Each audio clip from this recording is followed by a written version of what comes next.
This 5-year-old girl in front of him unexpectedly asked the Duke for something round and big. It turns out she had drunk a glass of wine on the Duke's behalf, and that wine was a Conan wine. It turned her into a 5-year-old child. She was originally a maid who had transmigrated from another world. The Duke was fated to die at his wife's hands that very day. As it happened, the Duke's wife had fallen in love with Emperor Kalen. The Duke was the Emperor's greatest threat, and this glass of wine was meant to be his end. The woman knew that if the Duke died, they would all be sacrificed. So, she rushed forward and knocked the poison wine away. The Duke was stunned by the scene unfolding before him. The Duke's wife also grew flustered. The woman didn't want to take the blame. After all, her greatest wish was to become the head maid. So she said, "Please allow this servant to drink it." She knew the poison was only effective against the powerful. As an ordinary person, she would merely fall ill for a few days. Plus, there was only a tiny chance she would turn into a small spirit. For the sake of her dream to become the head maid, the woman drank the wine. Then, everything went dark. The woman heard a loud bang. She woke up to see 3 knights staring at her in astonishment. The woman felt something was off. It seemed as if the knights had grown larger. Then it suddenly dawned on her, could it be that I've shrunk? Oh no, the girl thought, it's over. How can I become the head maid when I'm this small? The Duke felt like he might be going mad. What is happening? The heroine secretly nodded. That's right, you're the one who's gone mad. The Duke said maliciously, throw her in prison. The heroine was furious and yelled, you ungrateful scoundrel. His Majesty is much more handsome than you.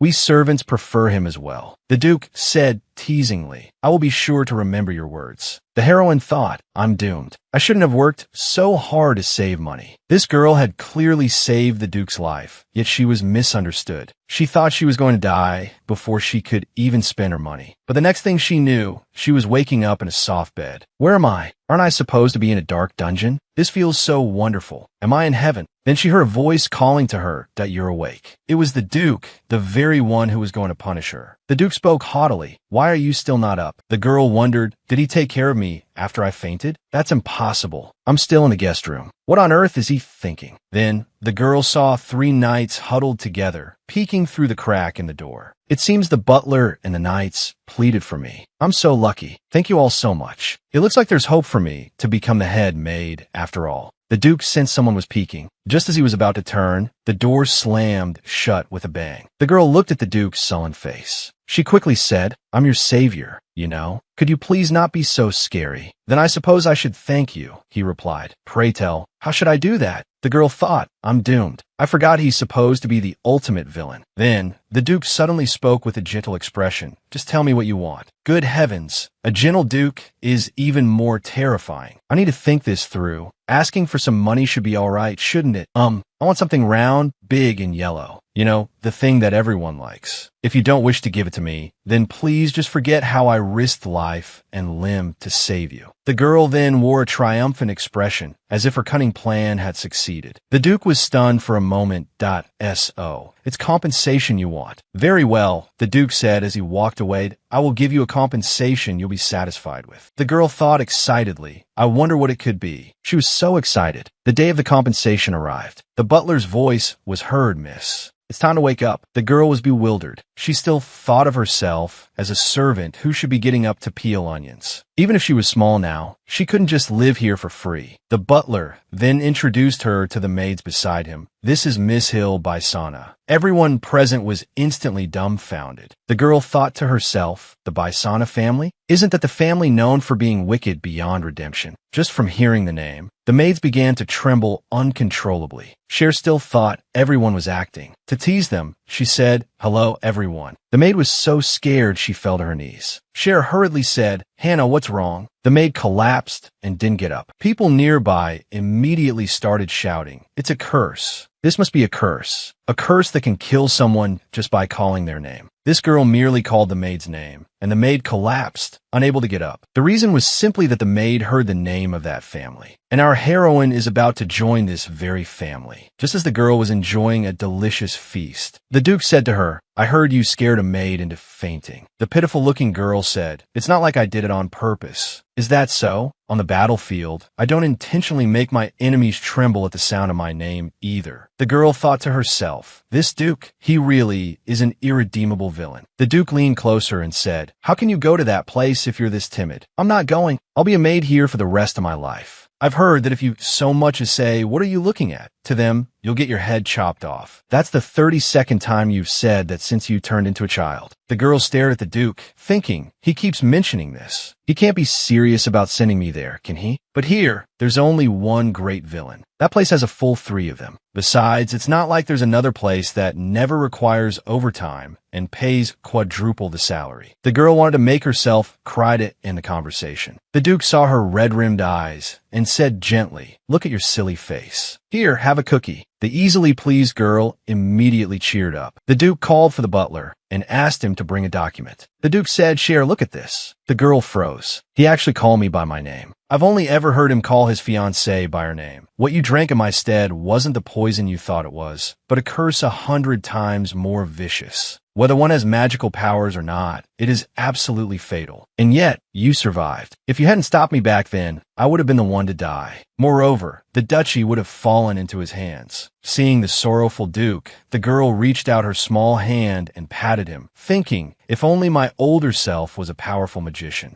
I should be nicer to him from now on. I'll try not to let him wear clothes with holes to think that I, a master of the battlefield, was saved by a maid. I intend to repay you for saving my life. The girl thought, so you do have a conscience. Just a little one, though. She then asked the Duke, with money? Also, what can I grow back to my original size? The Duke said coldly, money is just the basics. But if you want to change back, I'm afraid death is the only way. Where's my 40-meter broadsword? I'm furious. The Duke said gravely, in the entire country, perhaps only the Bason family can break your curse. But don't you have a feud with the eldest son of the Bason family? Besides, they once kidnapped the head of the house. Suddenly, a man walked in through the door, who was bad-mouthing me. The girl thought, it's over. It's all over. This is the man whose assassin, even after having all 4 limbs severed, continued to lick his leather shoes. And this man is going to become my brother.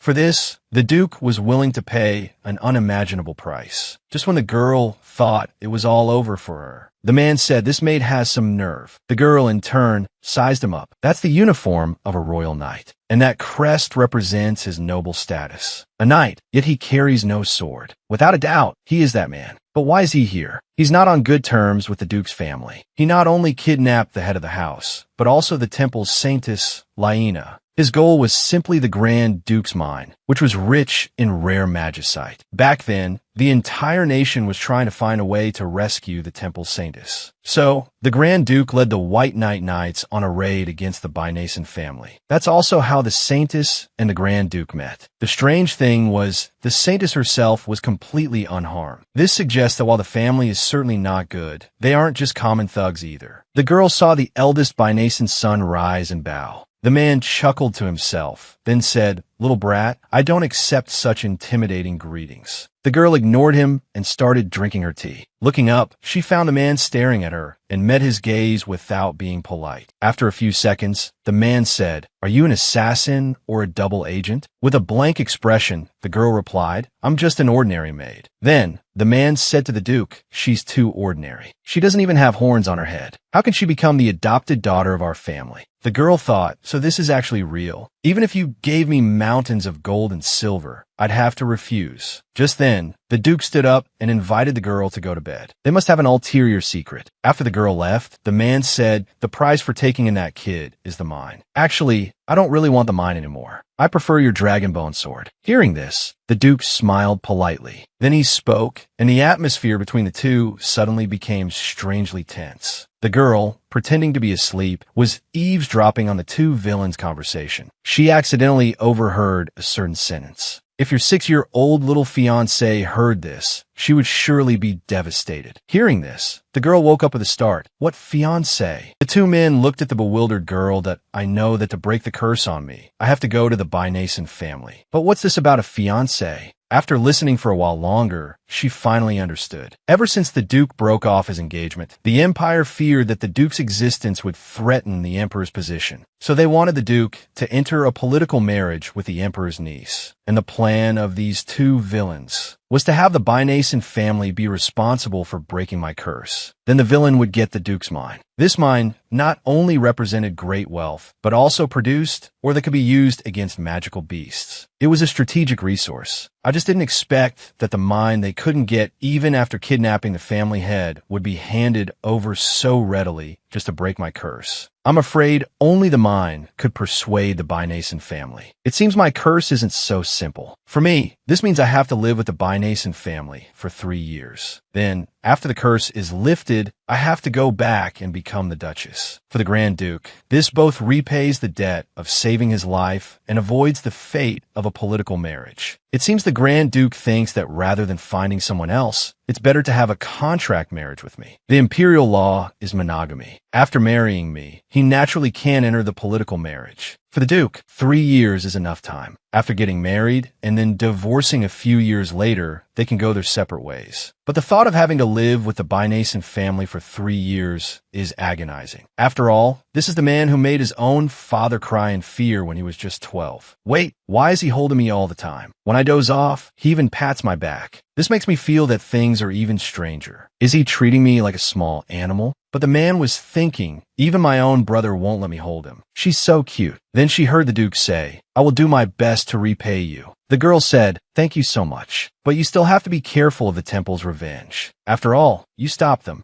But I originally just wanted to be a person with no presence at all. The man said, you mean this kid will be in danger? Don't worry, I'm here for the kid. Let's go home. This woman had died from overwork due to exploitation by her unscrupulous boss. Because she had once helped an old lady, she was reincarnated into her favorite novel. As the female lead who knows the plot, how will she change her own destiny? The girl was born in the slums and had a vicious, alcoholic father. On this day, our Shire was again made to go out barefoot to sell matches. But Shire took the money she had secretly saved to escape the slums. Things didn't go as planned, and she almost starved to death on the road. Fortunately, she was saved by the Grand Duke's maid, and that's how she ended up in the Grand Duke's mansion. To think this was the first time the girl had ridden in a carriage since she was reincarnated. To break the curse, the girl had to go to that family of demons. Just then, the demon across from her suddenly said, having a handsome older brother like me, one day you'll be moved to tears of gratitude. The girl thought to herself, the young master is also a narcissist. The man then asked, is the father who abandoned you still alive? Remember to handle it cleanly so there's no trouble later. That's our code of survival. Understand? She'll Bason, the young master. Does he really think of me as a sister? As darkness fell, a man's voice was heard in the distance. We finally lost those assassins. It's the Grand Duke. So he lured my assassins away to keep me safe. Seeing the blood, the girl asked, Grand Duke, are you all right? I'm fine, thanks to that mad dog running rampant in the Imperial City. What mad dog? That's Gray. He's my adorable little brother. The girl thought to herself, it seems the royal family and the Holy See have discovered the alliance between the Duke and the Basons. They hate the Bason family so much. It looks like things are getting more and more complicated. Another week passed. They finally arrived at the Bason territory. Welcome to the Northern Empire. Chill, you're home. Oh, I wish I were dead. I'd hope to be buried somewhere with a nice view. This woman had died from overwork, exploited by her unscrupulous boss. Because she had once helped an old woman, she was transported into her favorite novel. As the heroine who knows the plot, how will she change her own fate? I'm finally about to meet that man whose name alone strikes fear in people's hearts. This is terrifying. A man feared by both the Emperor and the Holy See. But he's incredibly wealthy. Even the picture frames are solid gold. Strangely, there isn't a single portrait of the family or the head of the house. Just then, the young master's voice came from behind her. The Duke is waiting for you. Let's go. Staring at the door before her, she had a strange feeling she shouldn't go in. After taking a few deep breaths, she officially stepped through the gates of hell. Greetings, Duke Eustace Bason. A very pleasant voice said, you've had a long journey. The woman was about to sneak a peek at what he looked like. But the Duke said,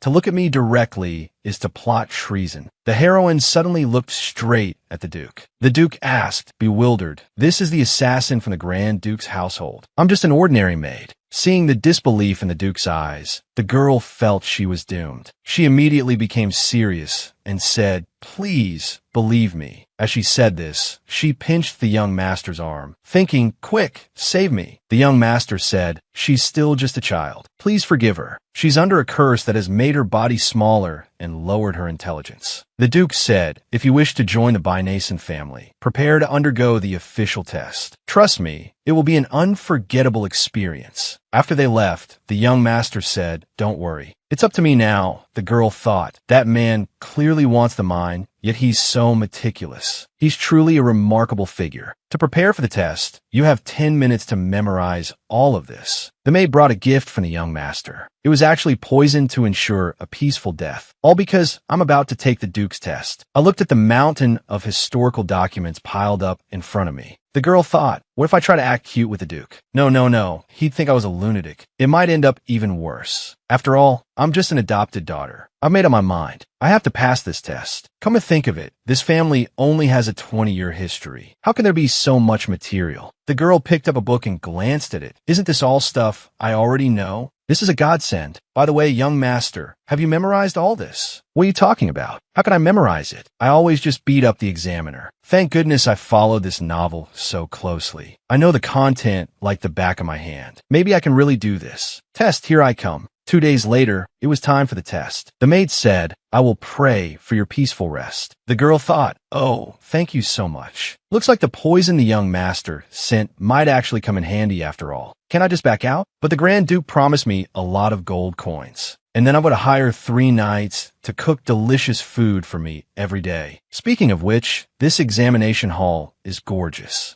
It's even more luxurious than the Imperial Palace. But are the Duke and the young master the only examiners? Wait, those footsteps are familiar. It's the Grand Duke, the man I'm supposed to marry in 3 years. The Duke said gently, "Good luck." All right, let's not waste any more time. I'm going to give you the test now. What? This man was actually making his adopted daughter drink a fatal poison. If she didn't drink it, she wouldn't be qualified to be his daughter. It turns out the girl was undergoing the Duke's test. The first test is to state our family's weakness. The girl was stunned. This wasn't what we agreed on. I read that pile of books yesterday for nothing. Who would write their weaknesses in their own books? I must answer carefully. After all, knowing the weakness could threaten the family. Let me think. How did the rest of the novel go? It seems the Duke's strength is his immortality. He's not afraid of any injury. And the Saintess used the Emperor to get the Holy Monument and dispelled the Duke's immortality spell. So, what the family fears most is the Duke's death. Then the girl said, the family's greatest weakness is the Duke's immortality. The young master was stunned. It's unclear what he was thinking. The Duke said with a grim face, "What do you mean by that?" Then he placed his hand on the girl's head. The girl slapped the Duke's hand away and said, "If you're going to hit me, do it quickly. If not, then get away." Then she grabbed the Duke's hair and said, "I'm telling you not to be careless, Your Grace." Seeing this, the young master was afraid a fight would break out and was about to draw his sword. But the grim Duke stared intently at the girl. Then he suddenly laughed. "You passed the test, little one." The girl was shocked. I audaciously warned him, and the Duke actually spared my life. The Duke, now looking gentle, said, "Next is the second test." The girl felt that something was inexplicably wrong. A maid said, "Please drink this row of poisons in front of you." The girl was stunned. Holy crap, how ruthless. Then the maid added, "You can give up if you don't want to drink." The girl thought, "Who are you looking down on? I'll take you on." The girl looked at the poisons before her, picking and choosing. She chose a chocolate-flavored poison. She drank it in one gulp. Why does this poison taste like herbal medicine? It's disgusting. Seeing how upset I was, the maid gave me a piece of candy. Then she said, "There are still 4 vials of poison. Hurry up and drink. This is a poison where a single drop could kill a dog." For the sake of her promise to that man, the girl drank a whole vial without hesitation. Then, her face contorted in pain, and she covered her mouth. A blue liquid seeped out from between her fingers. The maid beside her quickly asked, "Miss, are you all right?" The girl wiped her mouth, thinking, how is this even more disgusting than the herbal medicine? Then she smiled and said, "This whole table of poison, I've finished it all." The maid had a look of disbelief. This was extracted from the tail of a poisoned dragon. The girl said innocently, "Give me candy. It's too bitter." The maid gave the girl a sweet candy, thinking this young lady was truly suited to join the family. The next day, the girl was waiting for the Duke's decision. The maid beside her greeted the young lady with utmost respect and said, "I heard you swallowed a dragon whole yesterday. That's amazing. Haha, this scene seems familiar. The sound of a door opening. The large door opened. The girl stepped into the meeting room and was immediately drawn to the picture frames on the wall. That's right, the picture frames. They were solid gold. Solid gold picture frames. Even the candlesticks were solid gold. They're so rich. The Duke looked at the girl, staring blankly at the wall, and said, "Did I ask you here for a tour? Come closer." The girl walked over, carefully sizing up the Duke, thinking that he was originally just a shepherd. When he was 9 years old, he received a curse of immortality from an ancestor. And then, single-handedly, he founded the only power of its kind on the continent. You could say it's a legendary story. The Duke said very seriously, "Sheil, are you willing to become the monster of our family?" The girl could feel the Duke's seriousness. This was definitely not just a simple contract. The Duke continued, "I am very pleased with you. Only my children can drink those poisons and remain unharmed. Are you willing for the next 3 years to become a monster's daughter?" The thought of how the Duke wouldn't even give her a proper look before she passed the test made the girl furious. But she was also afraid of being killed if she didn't give the answer the Duke expected. So her answer was to follow the Duke's choice and fulfill the contract. The Duke was very satisfied. Seeing Sierra's adorable appearance, he almost laughed out loud. And so, Sierra became Sierra. The Bisonites also expressed their satisfaction with her. 3 days had passed since she passed the second trial of inducing poison. By now, the girl had become the adopted daughter of the ducal house of Bicena. It was said that the weekly trials were just a formality. But the girl was very curious where on earth Ferriger had gone. They were both living in Grand City. But after the first trial, the girl had never seen him again. The girl really wanted to tell him the results of the trial, so she looked for him everywhere. Only then did she learn that he had been in the Bicena territory all this time. Unable to find Ferriger, the girl had no choice but to proceed to the final trial. As soon as she entered the room, the girl saw a large iron cage. It was pitch black inside, and nothing could be seen. Just then, a figure suddenly appeared behind the girl. The girl jumped in fright, dressed in a black robe. Could it be an assassin? However, when the man took off his hood, it was Ferriger. The girl was overjoyed and accidentally shouted Ferriger's name. The guards, thinking something had happened, rushed over to check on the girl's safety. However, Ferriger had already disappeared. The guards looked around, found nothing unusual, and took their leave. Only after the guards left did Ferriger reappear from the side. Just as the girl was feeling happy, thinking Ferriger was here to help her, Ferriger hit her with a dose of reality. He told her not to be happy just yet, because he was here to monitor her.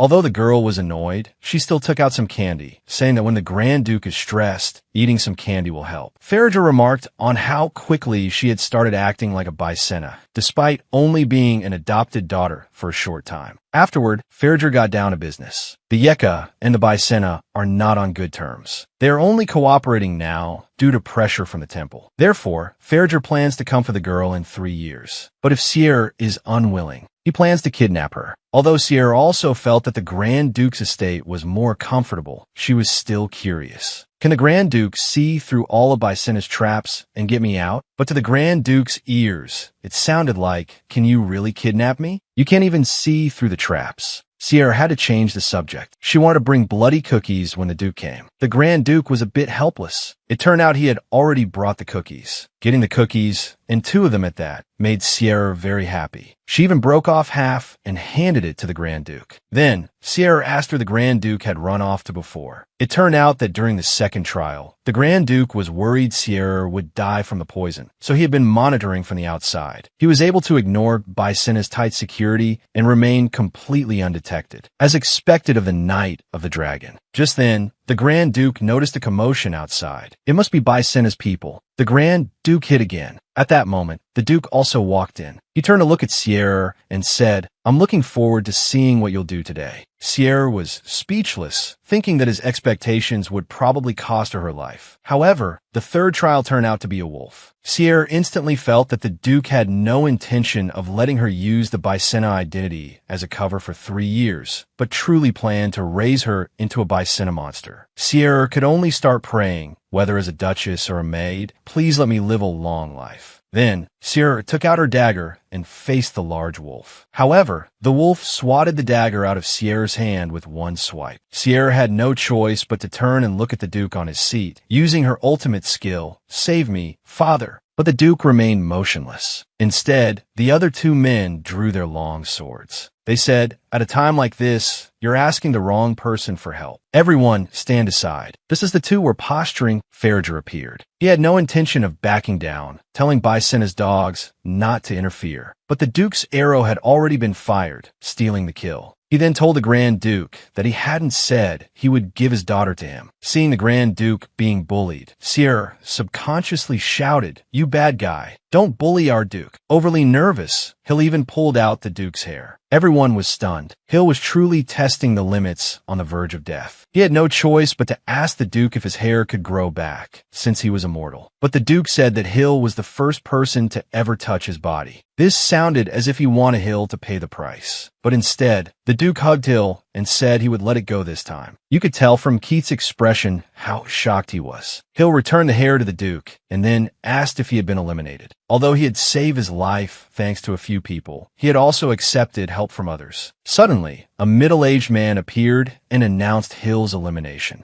It seemed this person was probably the examiner, but could only look at the Duke with pleading eyes, asking if he was eliminated. The result was that this insolent examiner was seized and hung from the top of the tower as punishment. Hill felt this was a bit excessive, but then he remembered what the Duke had said. There is no cheap sentiment in the House of Bason. In any case, Hill had finally passed the test. He collapsed directly into the Duke's arms. Just when he thought he could finally rest for a while, he found out there were 6 days of classes a week. Do villains have to be diligent too? Moreover, the lessons were all difficult for a child to digest. Hill felt a bit fortunate that only his body had become smaller, but he realized that after becoming small, his personality seemed to have changed a bit. Just then, a knock on the door interrupted Hill's thoughts. Then a one-eyed man walked in. He introduced himself as Noise. Noise had heard that Hill was familiar with all of the Bason family's history, but he thought Hill was probably not very clear on the history of the Imperial family. After that, Noise and Hill began a history lesson. Noise posed a question. To enrich the country and strengthen the military, what choice should a monarch make? The question was asking Hill whether he would choose the kingly way or the way of the hegemon. Hill wanted to choose the kingly way, but then he remembered he was a member of the Bason family. So, Hill had to speak as a Bason. The empire today needs the politics of hegemony. The hegemon's lands are vast, and its criminal laws are strict, which is just right for those imperial administrators who love to take bribes. As he said these words, Hill felt regret again. Did he now also believe that one must stand above others? Just then, as Noise began to adjust his eye patch, Hill finally remembered who this person was. A long time ago, Noise managed the Imperial Gardens and was fully responsible for the capital security. Although he was a central aristocrat, he was convicted of treason during the previous emperor's reign, and his entire family was exterminated. But he was likely framed, and from his eyes, Hill couldn't see any resentment towards the Imperial family. What he really wanted to ask was, could the Bason family stand against the Imperial family if Hill were to become the head of the family? This hypothesis was fundamentally invalid. Keith Bason was not only the eldest son, but also the Duke's biological son. There was no reason he wouldn't become the next family head. However, Duke Eustace is immortal, so Keith probably won't become the head even by the time he dies. Although, it's not like Keith ever wanted to be the head anyway. Furthermore, the Bason family would be drawn into a war several years from now. The Imperial family and the Temple, who had been enemies for centuries, would join forces for the same purpose, to dispose of the Bason family, albeit for different reasons. But most importantly, the ducal house would lose that war. A sword launched by the Emperor's captain of the knights would pierce straight through Keith's heart. Shure Bason would also die at the Emperor's hands. The knights would also die one after another. In the end, Duke Eustace would also die at the hands of the Saints. Originally, Hill felt this had nothing to do with him, but if the war broke out before his 3-year contract ended, he would be buried along with them. Besides, if the Duke and Keith would die, he would surely be very sad. After thinking it over, Hill replied to Noise. If it were him, he would sever the collusion between the Imperial family and the Temple. Even if their alliance is strong, destruction is faster and more potent than gaining trust. The next day, while eating with the Duke and the others, he noticed everyone was just staring at him. To be precise, they were staring at the snow cookies in his hand. So, Hill went over to the Duke's side. The Duke swiftly pulled Hill onto his lap. Hill then shared his favorite cookie with the Duke. Who would have thought that this was the Duke's first time seeing this kind of cookie? Hill hadn't expected that the main culprit who sent poisoned cookies to the female lead, Lyanna, wouldn't even know what snow cookies were. But at Hill's insistence, the Duke ate the cookie. Originally, Hill had wanted to secretly hide the last snow cookie for himself. But Sis suddenly asked why he, the older brother, was the only one who didn't get one. His words implied that he had seen the scene of Seal talking with Flodge. But this was Seal's last piece. She swallowed it in one gulp. Flodge, who was standing aside, taunted, "That was a gift from me. It would be faster if you bought one yourself." Furious, Sis bent a spoon with a single finger. However, the Duke picked Seal up and left the dining table. Even when his son asked where they were going, he didn't say. Not until Seal couldn't help but ask him where they were headed. Only then did he say they were going to the Imperial City. But when she asked what for, he didn't answer. Instead, he asked Seal about her parentage. This question made her think of that bastard father of hers. "Your Grace, are you going to kill my father?" Seal asked. As they walked out of the forest, the sun shone directly into Seal's eyes. A hand reached out to shield her from the sunlight. "From now on, I am your father." Duke Bacena's words brought Seal back to the present. Seal felt as if her heart was being tickled by a feather. Before long, the Duke brought her before a dragon. The Duke said it was his pet sparrow. Sparrow was such a peculiar adjective to use. Seal hadn't expected that their way of getting to the Imperial Palace was by riding a dragon. But the main point was, Seal was afraid of heights. Just then, the Duke said that the administrative office in the Imperial City closes at 6 p.m. Only then did Seal realize he was taking her to file for adoption. But at this speed, perhaps they really wouldn't make it. She had read in a novel about this method of flight, a condensation of magical power known as the Celestial Way. It was much faster than conventional flight. It was said to be the Duke's usual means of transportation when threatening the imperial family. Shortly after, the clerk at the Imperial City Administrative Office was on the verge of tears. The magical registration system was malfunctioning, and the person waiting to be processed was none other than the Duke himself. The clerk had no choice but to tell the truth. It turned out his superior in charge of approvals had disappeared along with the knights. The superior was likely kidnapped. This was to prevent unauthorized adoptions. Therefore, all adoptions must first be applied for at the Imperial City's administrative office. Ever since the rise of the Bason family, the family law had become much stricter. The Duke began to apply pressure directly. Under a life-threatening situation, the Duke actually managed to smoothly obtain the adoption certificate. Only then did Seal realize that, in this way, she had become another villain.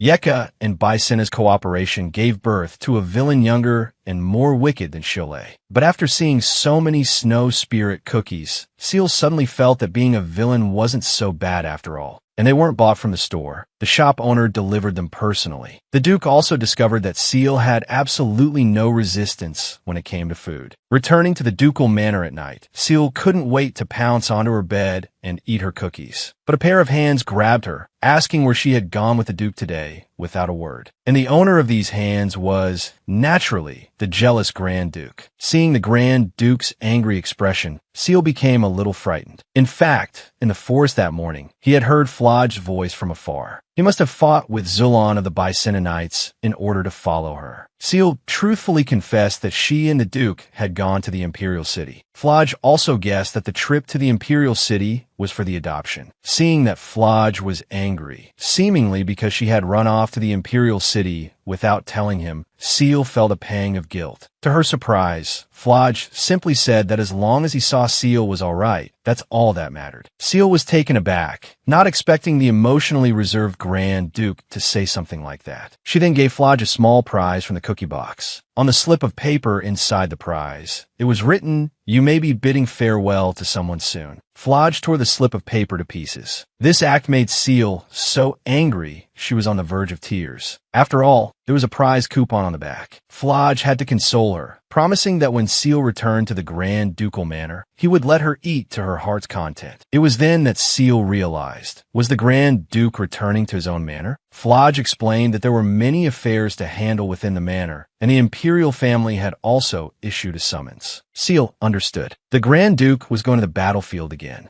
Because traitors had led magical beasts into the Empire, he had to go and deal with them. This was clearly a manifestation of Emperor Kaelin's wariness towards Flodge. As soon as the engagement with the Saintess was called off, the imperial family pressured him into a political marriage with the emperor's faction, the family of Count Nines. But Seal ended up intervening. Now, not only has their plan to monitor the Grand Duke through a political marriage failed, but a whole bunch of people from the Vicenna family have also shown up. Fortunately, it seems the imperial family doesn't yet know that Seal was adopted by the Vicennas, so they haven't made a move. Because of this, they might not see each other for a long time. Seal hopes he can return safely, so the two made a pinky promise. Farage also gave Seal a ring. He told Seal that if the Vicenna's lackeys try to harm her, she should run, as he has planted spies within the family. This ring is a treasure of the Yeka family. Each Grand Duke of Yeka gives it to his future wife. Seal clutched the ring tightly and said she would definitely wait for the Grand Duke to return. Farage hopes Seal grows up quickly. After all, he doesn't want to be wrongly accused of marrying a child. He promised that as soon as the war is over, he will come to the north to see Seal. 6 months after Farage left for the north, in the western region, at a joint post of the Vicenna and Imperial Knights, amidst the ruins, an Imperial soldier was hiding and crying. He had used the Vicenna Knights as bait for the monsters. He abandoned them, but even so, he failed. In his moment of despair, a blond man walked out, muttering to himself that he had gained a younger sister with no blood relation. Seeing the sigil on the man's hand, the soldier felt a glimmer of hope. It was the blue sigil of Freya's 4 seasons. Freya is the goddess of love. The priests and believers under her guidance are to bring warmth to the world. However, in the next second, the man's sigil transformed into a scythe. With a squelch, blood splattered. There were no more survivors on the field. The man muttered, "Tell father I was late. Also, I'll be back to see my sister soon." In the eastern region, at the encampment of the Knights of the White Knight, the Knights of the White Knight were exhausted, but the Grand Duke had no intention of letting them rest. For some reason, it felt like the Grand Duke was in a great hurry. This bald knight could only sidle up, lay on the flattery, and then ask if something had happened. The Grand Duke, however, found the bald knight noisy. If he had time to chatter, he'd be better off swinging his sword more. But then, the Grand Duke seemed to think of something happy. His mood improved, and he said he had a letter to receive. Back in his tent, the Grand Duke eagerly tore open the letter. It was, of course, a letter from Seal. Although there were few greetings, and it was full of Seal's own ramblings, it still brought a smile to the Grand Duke's face. But there were few more letters behind it. They were from Kiss and the Duke, telling him to stop sending letters to their sister and daughter. For the Grand Duke to be so old and still want to be their brother-in-law and son-in-law was truly shameless. They even offered to return the previously agreed-upon mine. According to the Empire's family law, if the age difference between an engaged couple exceeds 10 years, the engagement can be annulled. The House of Vicenna decided to abide by the law, meaning they intended to break the contract. The Grand Duke immediately had his subordinate send a telegram to Mireille Macho, saying there was something important to retrieve. Money was no object. The offer just had to be more than what the Vicennas gave. Even a duke cannot arbitrarily change a contract involving vested interests. So the Grand Duke now only wants to speed up the extermination of the monsters and hurry back. However, Seal was completely unaware of this. She was in her magic class. Even though the teacher taught her very attentively, the magic circle she drew still looked like a worm. But to the teacher's surprise, Seal's written test score was perfect. Seal sweetly said it was all thanks to the teacher that the teacher taught well. Those sweet calls of teacher captured the teacher's heart. This young teacher was Mireille Macho. Although she was over 60 this year, she still maintained a youthful appearance. Mireille was a great mage from the Imperial Palace and was also Kiss and Shurei's magic teacher. But she still envied the ageless and immortal Ustaff. Soon, today's lesson was over. Seal said, "Thank you for your hard work, teacher." This completely shattered the old lady's heart. She threw her arms around Seal and asked if she would be her apprentice. To avoid adding more classes, Seal had to refuse the teacher, using the excuse that she didn't want to get in through the back door. After seeing the teacher off, Seal went to feed Kiki, the wyvern. Walking down the corridors of the estate, Seal noticed that the maids were all very excited today. Seal subconsciously thought that a guest must have arrived. Afterwards, Seal went to the courtyard to look for Kiki, but she searched for a long time and couldn't find Kiki. Just as she was about to return to her room, she realized she seemed to be lost. She had no choice but to keep walking. Before long, she saw a building. Seal guessed she might meet a servant there who could send her away, so she decided to go in and have a look. Opening the door, Seal was stunned. The inside was very beautiful, with all kinds of flowers and plants neatly arranged. Just then, a man came out and greeted Seal. Seal had never seen this person before, but he didn't look like Bason, because the description said Shur was blonde with blue eyes. But this man thought Seal was a new slave, while Seal thought he was the new gardener. Their eyes met, and for a moment, they didn't know what to say. Just then, the wolf from before rushed out. Seal immediately stood in front of the man, pulling out a carrot to protect him. The man was a bit speechless, thinking that this girl couldn't possibly be planning to protect him with that. But the girl stubbornly insisted she had another way. So she shouted for Gigi, but got no response. Helpless, the man had no choice but to take off his gloves. The next second, blue magic flowed around his wrist. A spell was cast, and the giant wolf was bound. Afterward, the man calmed the giant wolf. If it weren't for him, the wolf would have probably been turned into roasted meat by his father. The slave mark on the back of his hand, and the temples blew Shengli. The girl recognized the man before her as Shur. Seeing this, Shur also dropped his disguise, but he did not acknowledge Seal. He said bluntly that Seal was a fake with no Bason blood. Seal could see this too. This young man who regarded the Bason bloodline as his pride. He possessed a monster like Mona, but because of it, he was abandoned by his birth parents. Mona is divided into 3 main categories. Shengli is also a type of Mona, known as Freya. The goddess blessed, Shengli doesn't borrow the power of the gods, but rather the power of an ancient pact. But Shengli is not just for healing. Uncontrolled Shengli can cause a person's body to break down, leading to death. And because young Shur couldn't control his Shengli, he was called a monster. After being abandoned by his birth parents, the boy became a combat slave. The one who saved him was Duke Eustace. To Shur, Eustace was his everything. For him, who had risked his life to be acknowledged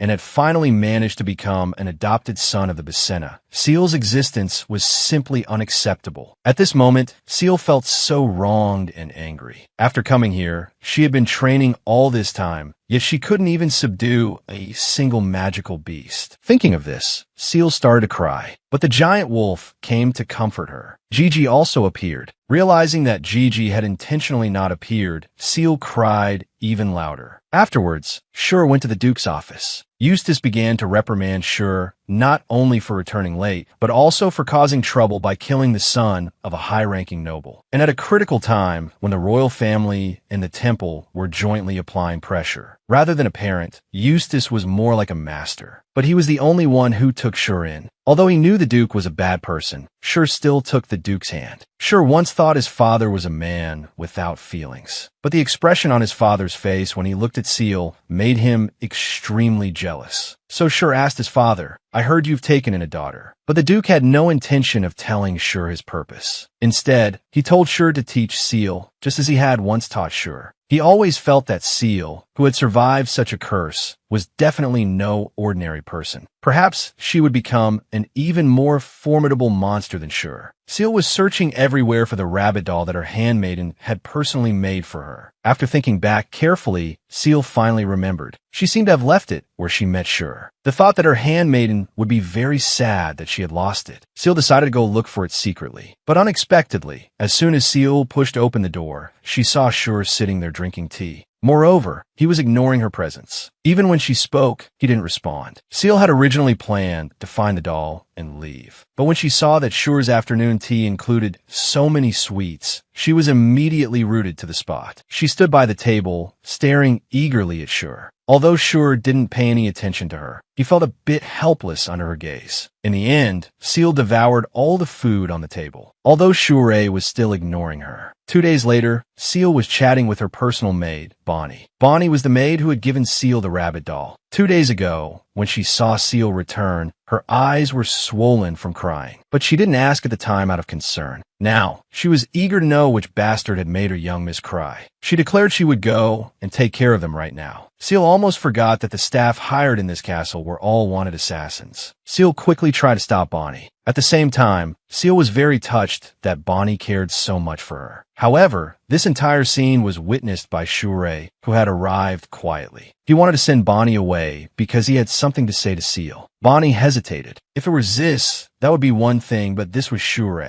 But Seal showed Bonnie with her actions that she didn't want to hear what Shur had to say. Instantly, a magic circle lit up in the room. This was something Murray had taught Seal, a device set up by the Magic Bureau to prevent intrusions. Bonnie quickly tried to explain to the young master, but Shure could see that the magic circle was completely powerless. At most, it would only get a person's foot slightly dirty. Seeing Shure mock her magical talent, Seal felt annoyed, but he was telling the truth. Who would have known that in the next second, the room would begin to shake? A magic circle flared to life, and a skeleton emerged from it, grabbing Shure by the neck. At the same time, thorny roses bloomed, instantly covering the room. Shure neutralized the skeleton's attack, and then spoke that use magic forbidden by the temple. That's a death sentence. Only then did Bonnie notice that roses had already covered the entire room. Bonnie was just about to explain for Seal that it was only a joke, but in the next second, Shure was hung upside down by the roses, his chest pierced. Seal didn't know what this was either, but seeing Shure injured, she still wanted to go forward and help him down. Just then, a thorn suddenly shot toward Seal. Seal closed her eyes in fear, but the attack she imagined never came. When she opened her eyes, a set of stairs had appeared before her. So Seal walked up them, preparing to get Shure down. Shure, however, thought Seal was hiding her abilities and that she was an assassin sent by Yakagia to kill him. But Seal couldn't explain it at all. She didn't know what this was. Because her magic was too weak, Murray had given her a magical tool, but that had only managed to slightly singe the hem of Bonnie's skirt. As Seal was trying to sort out the rose vines, she suddenly felt dizzy and drowsy, and in the next second, she fell asleep. Fortunately, Shure caught her. To think she could summon a monster and then faint at the sight of a little blood. When Seal woke up, Bonnie was praying by her bedside. Seeing Seal awake, Bonnie was overjoyed. She had been very worried about Seal. Then, Bonnie told Seal what had happened after she fainted, leaving Seal completely shocked. After Seal fainted, it was Shure who personally carried her to the bed. Shure was supposed to be incredibly picky and a neat freak. Even Bonnie found it unbelievable. It was the first time she had seen such a thing since coming to the mansion. Just then, Shure suddenly walked in. Seal immediately lay down and pretended to be asleep, even snoring. Unexpectedly, Shure sat down beside Seal and said that the reason he had disliked her before was because it turned out that before Seal fainted, she had asked Shure a question. She had asked why he hated her, and Shure was here now to answer that question. It was because he felt Seal was very much like him. Because you, like me, were also abandoned, weren't you? After that, Seal heard the click of a door closing. Seal thought Shure had left. However, just as she secretly sat up to check, she found Shure standing right there, watching her. Bonnie came in pushing a tea cart, and Seal realized it was Bonnie who had just left. After Bonnie prepared tea for the two of them, Shure sat down next to Seal and asked her about running away from home when she was a child. In Seal's eyes, the cold second young master was just a boy cleverly hiding the pain of being abandoned by his family. It was hard to imagine him, abandoned since childhood and called a monster. Just how many tears he must have shed, and for how long he had to wear a mask to hide that pain, that I wasn't abandoned. I abandoned my uncle first, so it's okay. And Shure, you weren't abandoned either. We both left in order to meet a better family. That's why we left. Although Shure verbally dismissed it as nonsense, deep down, it seemed he had already accepted this little sister. Shure recalled the story. Shure was ultimately killed by the hero. He was the second person from the Bason family to be killed. After killing the three from Bason, the hero and heroine had their happy ending. Shure didn't know how much she would have to suffer to save them, but she was determined to risk her life. A year had passed since then. Unfortunately, during this time, no one had been able to see through Shure's abilities. Even the Duke seemed to be seeing it for the first time. He should now be called Shure's father. The reason Shure was willing to call him dad was all thanks to the Duke's efforts. He personally brought her snacks. He gave her gold bars, all kinds of jeweled accessories, and spent time with Shure whenever he was free, like coming to the lake at the ducal estate. Shure no longer found this place scary. Instead, she felt it was very warm and welcoming. Except for this person, her flight instructor, Shure.